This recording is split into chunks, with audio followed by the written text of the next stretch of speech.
오늘 본문은 예수님의 70인 제자가 주가 되는 내용입니다. 70인 제자. 우리가 12제자에 대해서는 익숙하죠. 하지만 70인 제자에 대해서는 그렇게 깊이 이렇게 느끼지 못합니다. 70인 제자의 특징이 뭐냐? 12제자의 이름은 있죠. 물론 70인 제자도 이름은 있지만 12제자의 이름은 너무 명료하게 밝혀지고 있어서 누가 누군지를 알죠. 베드로, 요한, 야고보 이렇게 이름을 기억하잖아요. 하지만 70인 제자들은 이름이 기록되지 않았습니다. 그러니까 70인 제자가 누구냐 그러면 이름은 몰라요. 그냥 예수님의 12제자 외에도 또 70인 제자가 있었다 하는 것만 알 뿐이지 70인 제자가 누구냐 그러면 이름을 몰라요. 그러니까 그들은 무명의 사람이라고 할 수 있죠. 무명의 사람인데 무명의 사람이라 하더라도 12제자를 파송해서 그들에게 복음을 전파하게 했던 예수님의 그 일이나 또 70인 제자에게 행했던 일들은 차이점이 없죠. 그래서 오늘 본문을 보면 그 70인 제자에게 예수님이 복음 전파를 위해서 그들을 파송하십니다. 둘씩 짝지어서 파송하시는데 주님이 친히 가려던 장소를 그들에게 보내셨다 이렇게 말씀하고 있죠. 저희가 본문의 일일이 다 읽지 않아도 각 동네와 각 지역으로 보냈다 이렇게 말씀하십니다. 읽으면 1절 그 후에 주께서 따로 70인을 세우사 친히 가시려는 각 동네와 각 지역으로 둘씩 앞서 보내시며 그들을 앞서 보내셨다 이렇게 이야기하죠. 그러니까 그들을 예수님이 가리던 곳으로 보내셨고 그들에게 예수님이 행하실 권능을 주셨습니다. 이렇게 하시는 이유는 뭐냐? 뒤에 보면 추수할 일꾼이 많이 필요하다는 거죠. 왜 추수할 일꾼이 많이 필요해요? 추수할 것이 많으니까. 그러니까 추수할 것은 많은데 그것을 감당할 일꾼이 많지 않으니까 예수님께서는 12제자 외에도 70인 제자를 활용하셔서 그들이 나가서 복음을 전파하도록 하신 것이죠. 왜 그렇게 하시느냐? 예수님은 한 영혼을 귀하게 여기시기 때문에 그렇습니다. 그러니까 이들의 이름은 밝혀지지 않아도 예수님의 제자임에는 분명한 것이죠. 그러니까 이 말씀을 오늘날 우리 시대에 적용을 한다면 우리의 사역과 사명은 이름 내는 것이 목적이 아닙니다. 물론 많은 사람들에게 알려서 유명한 사역자도 있고 또 많은 사람들에게 또 좋은 이미지를 가지면서도 그 사역에 어떤 그런 앞장서서 하는 그런 사역자도 있지만 그런 사역자가 많은 건 아니죠. 사실은 숨은 사역자들이 많죠. 숨은 사역자들 중에는 뭐 이렇게 앞서 나가서 일하는 사람이 있지만 정말로 이렇게 새벽 시간에 와서 무명의 사람으로 기도하는 그런 아주 알려지지 않은 한 성도의 기도, 그것은 결코 가볍지 않은 것이죠. 그런 사역들이 다 모아져서 그런 모든 것이 하모니를 이루는 것이잖아요. 그러니까 사실은 뭐 이름 있는 분들도 이름을 내기 위해서가 아니라 사역을 하다 보니까 이름이 나는 경우도 많죠. 물론 경우에 따라서는 그냥 이름을 내기 위해서 뭐 애쓰는 그런 사람도 간혹 있긴 하지만 그러나 이름이 있느냐 없느냐가 중요한 것이 아니라 그 사역이 바로 되어지느냐가 중요한 것이죠. 그래서 우리가 창세기를 볼 때 하메족보가 나오잖아요. 예, 하메족보가 이제 나오는 그 후손들이 이제 바벨탑을 쌓는 그런 것에 그런 일조를 하게 되는데 뭐 좋은 의미에서의 일조가 아니라 부정적인 의미에서 일조를 하게 되는데 그들의 그 내세우는 구호가 무엇이었어요? 이름을 내자. 우리 이름을 내자는 것이었잖아요. 하지만 바벨탑 사건이 11장에 나오지만 12장에 아브라함 사건이 이어지면서 함의 족보의 이야기는 사라지고 셈의 족보의 이야기가 사라지고 그 셈의 후손 중에 아브라함이 나오잖아요. 그러면서 그 후손에게 복을 주시고 그리고 많은 이름들이 알려지는 것이 되잖아요. 그러니까 그 함의 후손들은 이름을 내자는 것이 구했지만 이름 자체가 사라져버려요. 사라져버려요. 하지만 이름을 내고자 했던 사람이 아닌 그 셈의 후손 속에서 이름이 알려지는 것을 보면 사실은 이름을 알리는 것이 목적이 아니라 하나님께서 우리에게 부여한 사역과 사명을 충실히 감당하는 것, 이것이 굉장히 중요하죠. 그래서 모든 일 속에 이름을 알리는 것, 그것을 또 역이용하는 경우도 있고, 그것이 목적이 아니라 우리의 이름은 없다 할지라도 하나님이 우리에게 부여한 일들을 잘 감당하는 것, 이것이 중요하다는 것을 오늘 본문이 교훈합니다. 자, 이들의 역할, 그러니까 70인 제자들이죠.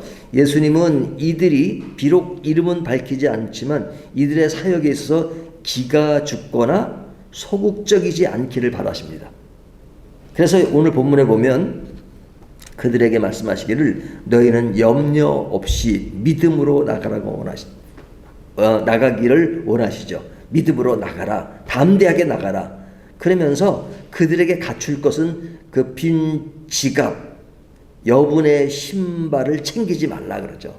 너희가 챙길 것은 그냥 뭐 사역을 한다고 해서 그냥 갖출 그런 것들에 그 연연해서 모든 것을 다 갖추려 하지 말라. 너희가 여분의 신발을 가지지 않고 또 빈 지갑이라 할지라도 주님께서 책임지시겠다. 이 일은 기이한 일이니 염려하지 말고 나가라. 그리고 겁먹지 말라. 담대하게 나가라. 그러면서도 사람들에게 겸손해야 되지만 그러나 굽실거리지 말고 예의를 갖추되 당당하라. 너희를 영접치 아니하면 그것에 대해서 그냥 안타까워하지 말고 그냥 또 툴툴 털어가지고 그냥 나가라. 그렇게 아주 이야기하죠. 그러니까 70인 제자들에게 그들이 거만하고 교만한 것은 원치 않지만 그러나 기가 죽거나 그래서 그냥 이름이 알려지지 않은 12제자가 아닌 그 본 주류가 아니기 때문에 그들이 뭐 약화되거나 또 기가 죽거나 이런 걸 원치 않으시고 그들에게 똑같이 능력을 주시면서 너희들은 복음의 장이 되라. 그렇게 말씀하신 거잖아요. 그러면서 예를 듭니다.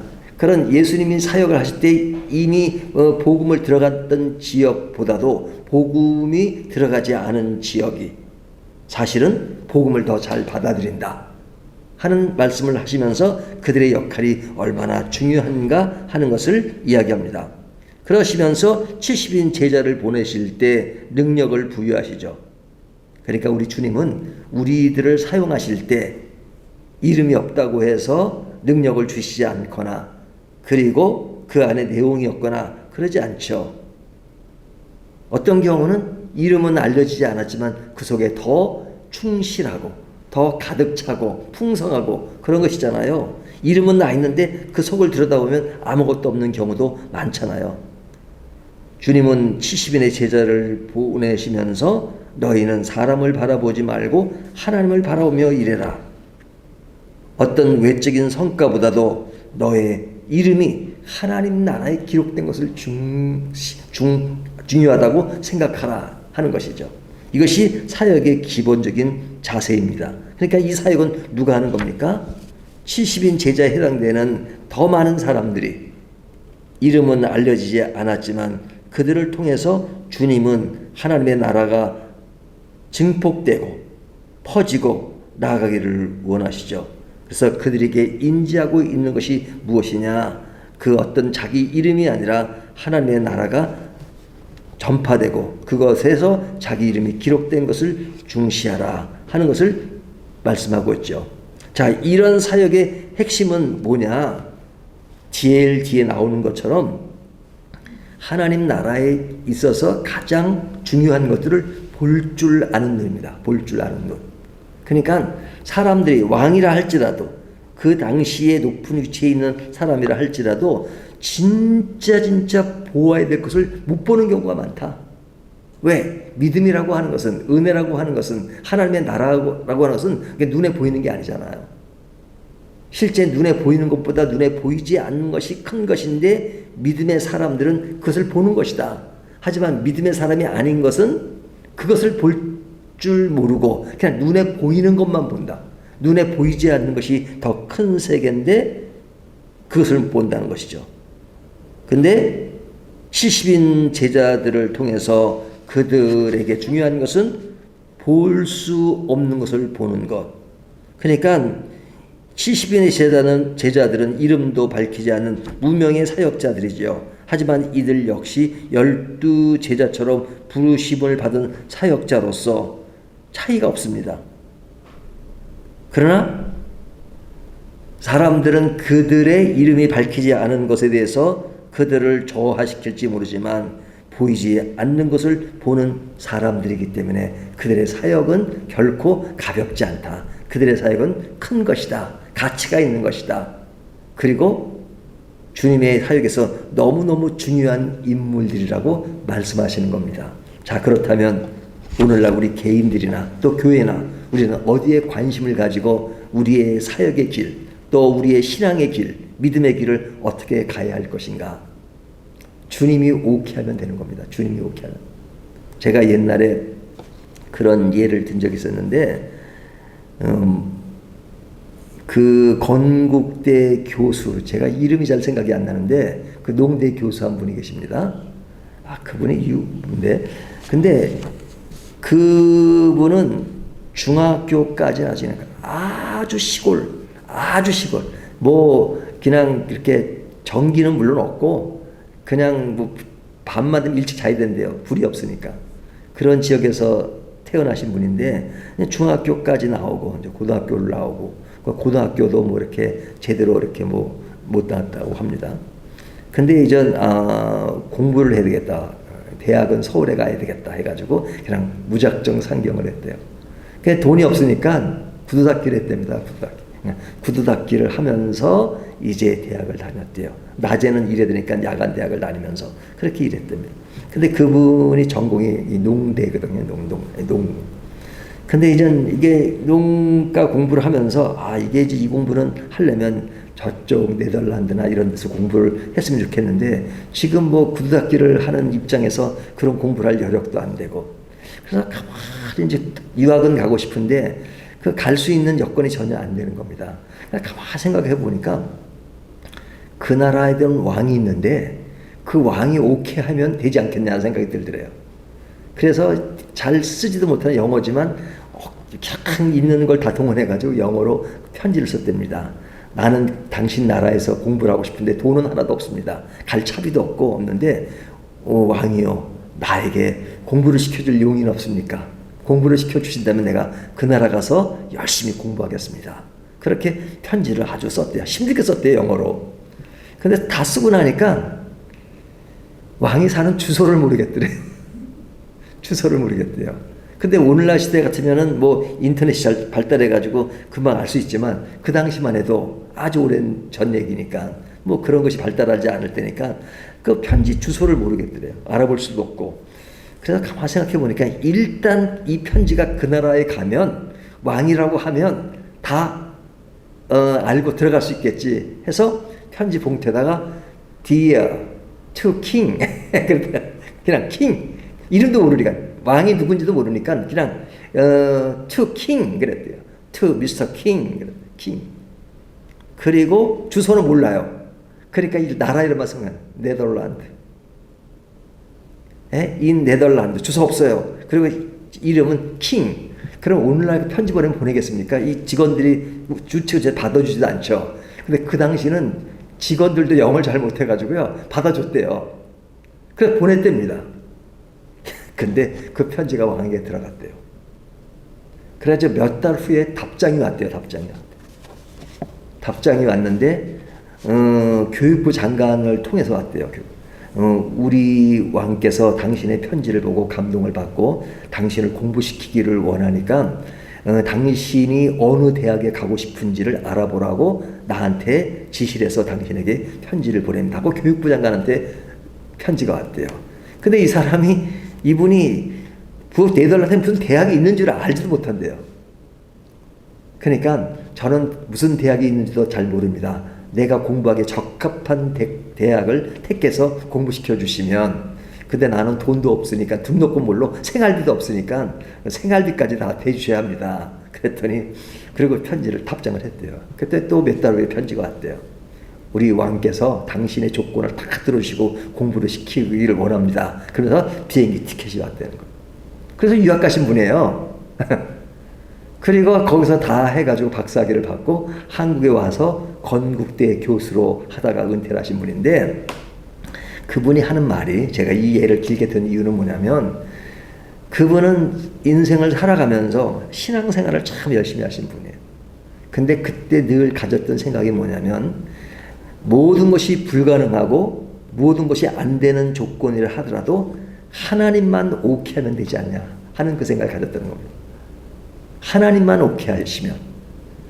그러니까 사람들은 오케이가 아니라 우스갯소리로 노케이 해도 하나님만 오케이 하면 된다는 생각을 했기 때문에 이렇게 아주 좀 도도한, 아니면 좀 너무 황당한 그런 일들을 행하고 있지만, 그러나 내가 볼 때는 황당하고 사람들이 볼 때는 황당하지만 하나님만 오케이 하면 되지 않느냐라고 무모하게 도전했던 일이 많다는 것이죠. 그러니까 대학을 다닐 때도 구두 닦기를 하면서도 그 모은 돈으로 한 달에 한 번 정도는 꼭 영국을 가고 그랬대요. 왜? 문화생활을 해야지만 내가 좀 더 넓어질 수 있다는 생각을 하면서, 비록 나는 구두 닦기지만 그냥 문화생활을 하고 없는 중에도, 그리고 없는 중에도 유학까지 가서 무일푼으로 공부를 다 마치고 그렇게 생활했다는 것이죠. 이것이 뭡니까? 하나님을 의식한 것이, 보이지 않는 것에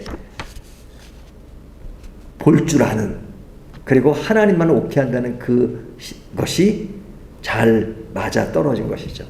그러니까 우리의 신앙은 뭐 그런 이와 같은 똑같은 형태의 것이 다 객관화된 건 아니지만, 그러나 중요한 것은 뭡니까? 볼 수 없는 것, 보이지 않는 것을 볼 수 있는 것이 믿음이고, 그리고 믿음 안에서 하나님만 오케이 하시면 된다. 그러니까 하나님이 오케이 하면 나는 따라가겠다. 하나님이 오케이 하지 않으시면 또 나는 또 거기서 따라가서 또 그것을 또 포기할 땐 포기하고 가지 않을 땐 가지 않고, 하지만 하나님이 오케이 하면 나는 그것에 다 항복하고 순응하고 나가겠다 하는 것이 믿음의 모습입니다. 오늘 70인 제자들 가운데 나타나는 것이 바로 그것이죠. 무명의 사람들이지만 그들은 똑같이 하나님의 일을 했던 사람들이죠. 그와 같은 길을 함께 걸어가는 저와 여러분이 되시기를 주님의 이름으로 축원합니다.